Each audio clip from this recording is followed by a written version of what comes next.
Daily. Taste the Daily. பாடுபட்ட ஒரு மனிதரை இழிவுபடுத்துவோர் யாராக இருந்தாலும் அவன் ஈனப்பிறவிதான், அவன் ஈனப்பிறவிதான், அவன் ஈனப்பிறவிதான். ஆளுநர் பொறுத்த வரைக்கும் அவர் பல விஷயங்களை பொறுத்த வரைக்கும் நான் தமிழ்நாடு ஆளுநர் மாத்திரம் சொல்லலை. நீங்க பக்கத்தில் இருக்கிற கேரளா ஆளுநருடைய நடந்துக்கிற விஷயம், வெஸ்ட் பெங்கால் இருக்கிற ஆளுநர் நடந்துக்கிற விஷயம், நீங்க பஞ்சாபுக்கு போன அந்த ஆளுநர், எங்கெங்கெல்லாம் பாஜக அல்லாத மாநில அரசுகள் இருக்காங்களோ அங்க இருக்கிற ஆளுநருடைய நடவடிக்கைகள் எல்லாம் பார்த்தீங்கன்னா ஒரே மாதிரி, ஒரே பேட்டர்ன். ஃபர்ஸ்ட் என்னன்னா, முதல்ல வந்து என்னன்னா, அந்த மாநில அரசுகளுக்கு எதிராக அவங்க நடந்துக்கிறது, அந்த மாநில அரசுகள் சட்டமன்றத்தில் நிறைவேற்றிய சில மக்கள் நல திட்டங்களை அதை செயல்படுத்த முடியாத மாதிரி அவங்க இது பண்றது, ஒப்புதல் கொடுக்காம இருக்கிறது. அதே மாதிரி இந்த குழப்பத்தை உருவாக்குற மாதிரி நீங்க கல்வித்துறை எடுத்துக்கோங்க, கிட்டத்தட்ட 8 யூனிவர்சிட்டியில வைஸ் சான்சலர் கிடையாது. அவர் என்ன சொல்றாருன்னா, அவர் முழுமையா அந்த விசி அப்பாயின்மெண்ட்ல பொறுத்த வரைக்கும் மாநில அரசுக்கு எந்தவித ஒரு தலையீடும் இருக்கக்கூடாதுன்னு நினைக்கிறார். ஆனா உங்களுக்கே தெரியும், நம்முடைய அமைச்சர்களும் சரி, எல்லாரும் முதலமைச்சர் பல தடவை சொல்லிட்டார், அந்த யூனிவர்சிட்டி அமைக்கிறது யாரு, அந்த யூனிவர்சிட்டி கூட ஃபண்ட்ஸ் கொடுக்கறது யாரு, எல்லாமே ஸ்டேட் கவர்மெண்ட் மாநில அரசு தான் கொடுக்கும்போது அந்த யூனிவர்சிட்டியுடைய அட்மினிஸ்ட்ரேஷன் நிர்வாகத்தை பார்க்கக்கூடிய அந்த வைஸ் சான்சலர் பொறுத்த வரைக்கும் அதை அப்பாயிண்ட் பண்ணக்கூடிய அந்த ரைட்ஸ் வந்து நம்முடைய மாநில அரசு தான் இருக்கும். Of course governor can have is சே, அவருடைய உரிமை இருக்கு. அதே நேரத்தில் முழுமையை நாங்க தான் பண்ணுவோம், நாங்க தான் செயல்படுத்துவோம் சொல்றது கண்டிப்பா வந்து இட் கோஸ் அகைன்ஸ்ட் ஃபெடரலிசம். மாநில சுயாட்சிக்கு எதிராக, அதாவது தன்னிச்சையா அவர் வந்து ஒரு நியமன பதவியில் இருக்கிற ஒரு ஆளுநர், அவர் போய் கண்டிப்பா வந்து நீங்களுடைய எல்லா யூனிவர்சிட்டிஸ் எல்லாருடைய அது இதெல்லாம் வந்து நாங்க எங்க கட்டுப்பாட்டுக்குள்ள வரல சொல்றது அது வந்து ஒரு நல்ல செயல் கிடையாது, ஒரு ஆரோக்கியமான செயல், ஜனநாயக செயல் கிடையாது நான் சொல்லுவேன். திராவிடமா தமிழ் தேசியமா அப்படின்னு சொல்லி தொடர்ந்து சீமான் பிரச்சாரம் மேற்கொண்டு வர்றாரு. பெரியார் கொள்கையும் பிரபாகரன் கொள்கையும் இடைப்பட்ட மோதல் சொல்லி, பெரியார் கொள்கையை வைத்து நீங்கள் ஓட்டு வாங்க முடியுமா, காந்தியை கொடுக்காம, அதாவது கரன்சி உள்ள காந்தி கொடுக்காம சீமான் தொடர்ந்து பேசுறாரு. நீங்க ஈனப்பிறவின்னு சொன்னீங்க, யாரை குறிப்பிடுறீங்க, இதற்கான பதில் என்ன? அதாவது பத்திரிகை தோழர் ஒன்று கேட்குறாரு, நான் என்னுடைய ஒன்று சொல்லிடுறேன். அது என்னன்னா, நாட்டில் இன்னைக்கு எவ்வளோ பிரச்சனைகள் இருக்கு, மக்களுடைய அடிப்படை தேவைகளை நிறைவேற்றக்கூடிய அடிப்படை பிரச்சனை எவ்வளோ இருக்கு. ஒரு நாடாளுமன்ற உறுப்பினரை சொல்றேன் நான், ஒரு வளரும் நாடு நம்முடைய நாடு, அது குறிப்பாக தமிழ்நாடு பொறுத்த வரைக்கும் எவ்வளோ நம்ம முயற்சிகள் எடுத்துட்டு இருக்கிறோம். எதிர்கட்சிகளாக இருக்கட்டும், ஆளுங்கட்சியாக இருக்கட்டும், அதிகாரிகள் இருக்கு, எல்லாம் ஒரு முயற்சி எடுத்துட்டு இருக்கேன். நான் ஒரு சமீபத்தில் ஒரு கிட்டத்தட்ட 7 வருஷத்துக்கு அரசியல் வந்திருக்க, 4 வருஷம் நேரடி அரசியல் இருக்கிறேன். நான் கிராமங்களுக்கு பல பகுதிகள் செல்லும் போது பல்வேறு பிரச்சனை, மக்கள் பிரச்சனையை நான் பார்க்கிறேன். நான் அதை அந்த மக்கள் பிரச்சனையை தீர்க்கக்கூடிய அந்த ஒரு நல்ல ஒரு அரசியல்வாதி இருக்குன்னு நினைக்கிறேன்.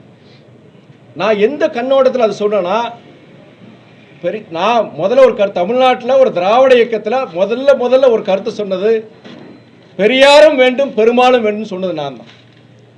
இன்னைக்கு அதே வேளையில் நான் இந்து பக்தன் தான், எல்லா கோயிலுக்கு போகிறேன், இந்து மதத்தை வழிபடுறவன்.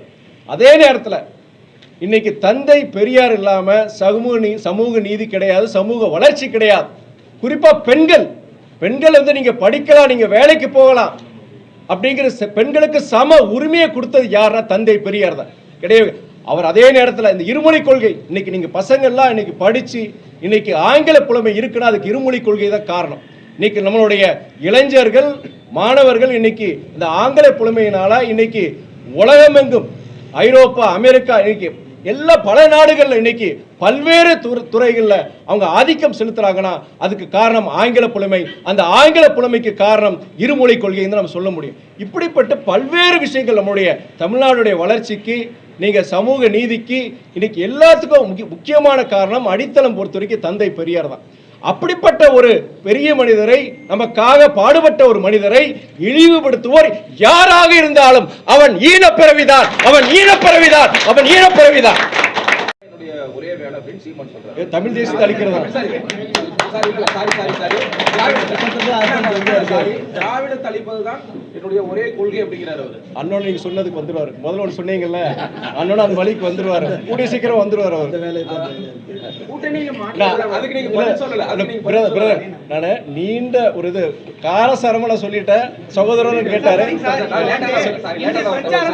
அவருக்கு நீண்ட சொல்லிட்டேன், மூத்த பத்திரிகை இவர் தான் கேட்டார், ஃபர்ஸ்ட் கொஸ்டின் இவர் தான் கேட்டாரு, கிட்ட ஒரு 5 நிமிஷம் சொல்லிட்டேன் நான். பிரச்சாரத்தை திமுக வேட்பாளருக்கு எதிராக பிரச்சார திமுக ஆதரவா ஏங்க மாத்தி சொல்றீங்க, திமுக வேட்பாளர் வேட்பாளருக்கு ஆதரவு பிரச்சாரத்தை முன்வைக்கிறீங்க.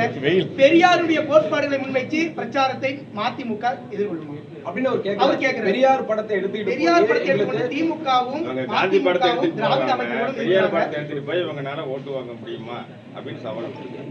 அதாவது திராவிட இயக்கங்கள் பொறுத்த வரைக்கும் அதுக்கு அடித்தளம் எல்லாமே அந்த அடிப்படை கொள்கைகள் எல்லாமே பெரியார் கொடுத்த கொள்கைகள் தான்.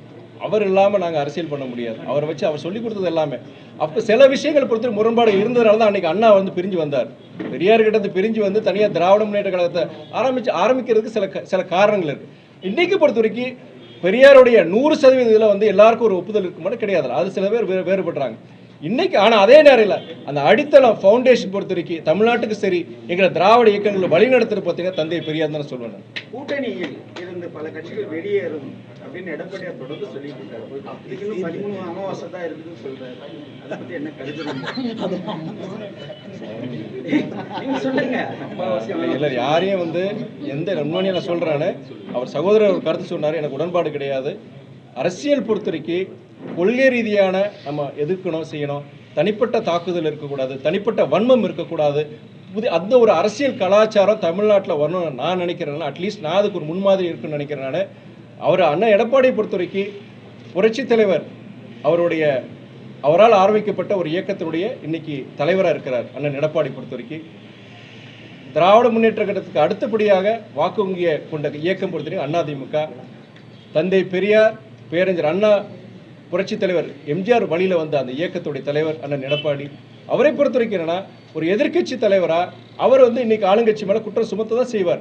குற்றங்கள் சில அதில் பார்த்தீங்கன்னா அவர் இதுவரைக்கும் சுமத்திய குற்றங்கள் பொறுத்த வரைக்கும் சிலது ஆதாரமே கிடையாது. அவர் ஒரு எதிர்கட்சியாக வந்து அவருடைய கருத்துக்களை சொல்கிறார்.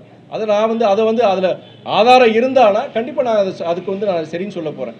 நீங்கள் அதாவது கூட்டணியில் இருக்க சில இயக்கங்கள் பொறுத்த வரைக்கும் அந்த கூட்டணியை விட்டு திமுக கூட்டணி வெளியே வரும்னு அவருடைய ஆசை அவருடைய கனவு. அதுக்கு உண்டான மூதாந்திரம் கிடையாதுன்னு சொல்லுவாங்க. இப்போ நீங்கள் சொல்லுவீங்க இப்போ அண்ணன் திருமாவும் சரி சிபிஎம் சரி 2 பேரும் வந்து தொடர்ந்து 2-3 சம்பவங்களை பொறுத்த வரைக்கும் ஆளுங்கட்சிக்கு எதிரான சில கருத்துக்கள் சொல்லியிருக்காங்க. ஒரு கூட்டணியை பொறுத்த வரைக்கும் கூட இருக்கிற இயக்கங்கள் எல்லாத்தையும் ஒத்துக்கணும்னு அவசியம் கிடையாது. சில விஷயங்கள் பொறுத்த வரைக்கும் அவங்களுக்கு இதில் எங்களுக்கு ஒப்புதல் கிடையாது. இதில் நாங்கள் உதாரணம் நீங்கள் சொல்கிறீங்க சிபிசிஐடி உடைய அந்த குற்றப்பத்திரிக்கை எங்களுக்கு நம்பிக்கை கிடையாது, கண்டிப்பாக சிபிஐக்கு வந்து விசாரணை கொடுக்கணும்னு சொல்லிட்டு அவங்களோட நிலைப்பாடு. ஒரு ஜனநாயக நாட்டில் ஒரு கூட்டணிக்குள்ளேயே பார்த்தீங்கன்னா ஜனநாயகம் இருக்கணும். அந்த ஜனநாயகத்தை மதிக்கிறவர் நம்முடைய முதலமைச்சர் அண்ணன் தளபதி, கூட்டணியுடைய தலைவர் அண்ணன் தளபதி சொல்லுவேன் நான். அதே நேரத்தில் அவங்க சொல்கிற கருத்துக்களை உண்மையாங்கிறது காலம் சொல்லுங்கிறது. கூட்டணியை பொறுத்த வரைக்கும் இந்த கூட்டணியில் எந்தவித மாற்றமும் இருக்காது. இந்த கூட்டணி தொடருங்கிறதா அவர் முதலமைச்சர் மாத்திரம் கிடையாது, கூட்டணி இயக்கத்தினுடைய தலைவர் எங்கள் தலைவர் வைகோ உட்பட நாங்கள் தொடர்ந்து சொல்லிட்டு தான் இருக்கிறோம். பாதகம் செய்பவரை கண்டால் நாம் பயம் கொள்ளலாகாது பாப்பா, மோதி மிதித்து விடு பாப்பா, அவர் முகத்தில் உமிழ்ந்து விடு பாப்பா. அண்மை செய்திகளை உடனுக்குடன் தெரிந்து கொள்ள இணைந்திருங்கள் எம் நாடு தொலைக்காட்சியுடன்.